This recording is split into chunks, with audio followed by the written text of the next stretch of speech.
Hey everyone, welcome back to the channel.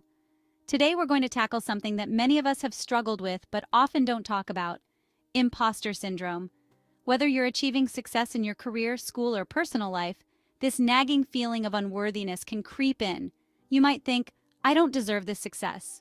Or worse, any minute now people will find out I'm a fraud.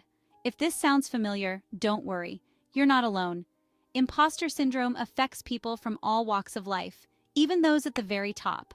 In today's video, we're going to dive deep into what imposter syndrome is, why we experience it, and more importantly, how to overcome it. Let's get started.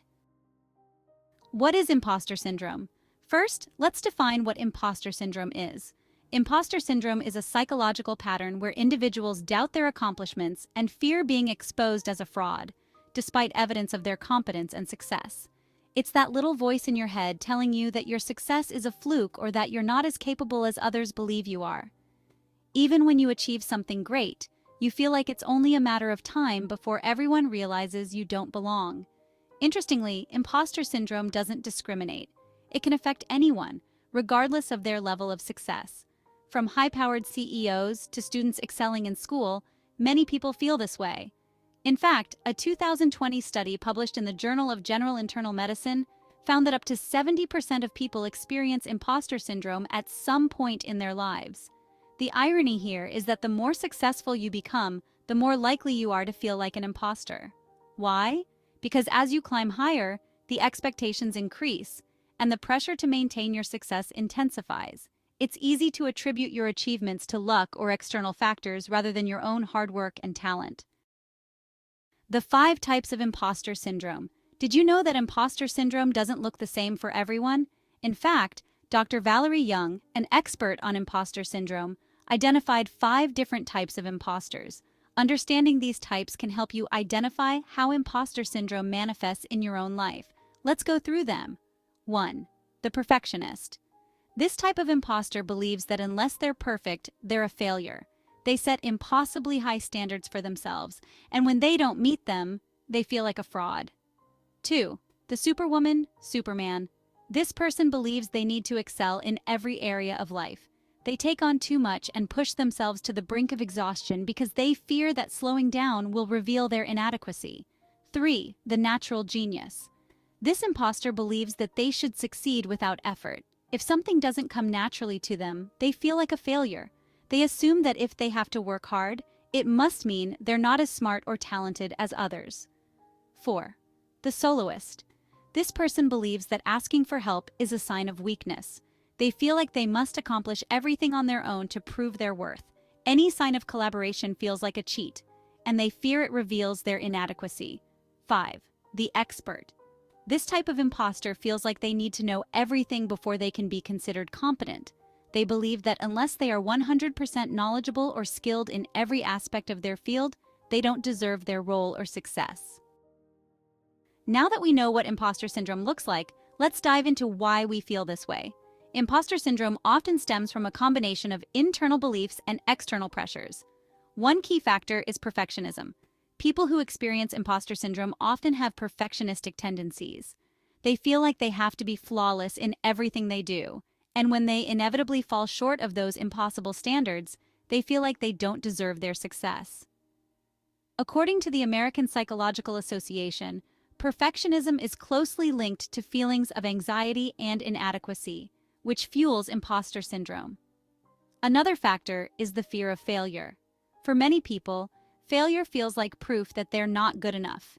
Even though failure is a natural part of learning and growing, people with imposter syndrome see it as evidence that they've been faking it all along. Social comparison is another big contributor. In our hyper-connected world, it's easy to compare ourselves to others. We see people's highlight reels on social media, everyone's successes, achievements, and milestones, and it can make us feel like we're falling behind. But what we don't see are the struggles, setbacks, and hard work that went into those accomplishments. Finally, imposter syndrome can come from childhood experiences. If you grew up in an environment where success was highly valued, but praise was hard to come by, you may have developed the belief that you're only as good as your last achievement. This can create a constant need to prove yourself, which leads to feelings of inadequacy. So, how do we deal with imposter syndrome? The good news is, There are strategies that can help you overcome these feelings and start embracing your achievements with confidence. First, recognize and acknowledge your feelings. The first step in overcoming imposter syndrome is to acknowledge it when it happens. Pay attention to those moments when you feel like a fraud and remind yourself that it's just a feeling, not a reflection of reality. Recognizing that you're experiencing imposter syndrome can help you separate fact from fiction. Second, reframe your thoughts. Once you've recognized the feeling, it's time to challenge it. When you catch yourself thinking, "I don't deserve this," ask yourself, "What evidence do I have to support this?" Chances are you'll realize that your accomplishments are real and that you worked hard to achieve them. Third, embrace failure as part of success. Failure doesn't mean you're not good enough, it means you're learning. Even the most successful people have failed at some point. In fact, many of them attribute their success to those failures. Oprah Winfrey was fired from her first TV job, Steve Jobs was famously ousted from Apple, and J.K. Rowling was rejected by multiple publishers before Harry Potter became a success. Failure is part of the process, not a reflection of your worth. Fourth, stop comparing yourself to others. Remember, everyone's journey is different. Social media can distort reality, making it seem like everyone else has it all figured out. But the truth is, everyone experiences doubts and setbacks. Focus on your own progress and remind yourself that you're on your own unique path. Fifth, seek support. Imposter syndrome thrives in isolation. When you talk to others about how you're feeling, you'll often find that they've experienced similar doubts. Sharing your feelings with a trusted friend, mentor, or therapist can help you gain perspective and realize that you're not alone. One of the most important things you can do to overcome imposter syndrome is to practice self-compassion. Be kind to yourself. Remind yourself that you don't have to be perfect to be worthy of success. Celebrate your achievements, no matter how small they seem. Each step forward is a step toward building your confidence.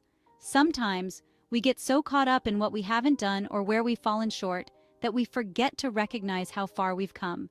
Take time to reflect on your journey. Write down your accomplishments, both big and small, and revisit them when imposter syndrome creeps in.